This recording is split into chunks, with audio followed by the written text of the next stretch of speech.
Hey everybody, welcome back to the channel. Hot on the heels of my last video. It was a couple weeks ago now, but Fujifilm has finally released updates for some of the remaining cameras that had this bug with Mac systems. Now what it does is this will change the firmware to only hold up to 999 photos in the SD card from 9,999. So there's an issue with the Mac file system that was discovered.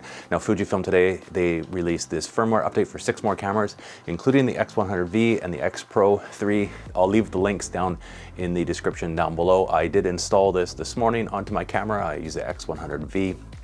And it seems to be working okay. Now, Fujifilm sometimes puts out other little bug fixes within their firmware updates. I haven't noticed any difference, but if you do, let me know down in the comments below. Always appreciate it. Now, if you aren't on a Mac, you can probably skip this update. Probably no point in doing it. That being said, if you want to keep your camera up to date in the latest firmware, make sure when you are doing your firmware updates, you have a freshly formatted card. I don't recommend using the Fuji app for that. The app can be very flaky. Use your SD card and make sure it's formatted. Make sure your camera battery is charged. And if it's your first time updating the firmware on your camera, look it down below. I will leave a link in the description on how to update the firmware on your Fujifilm camera. It's a pretty simple process to do.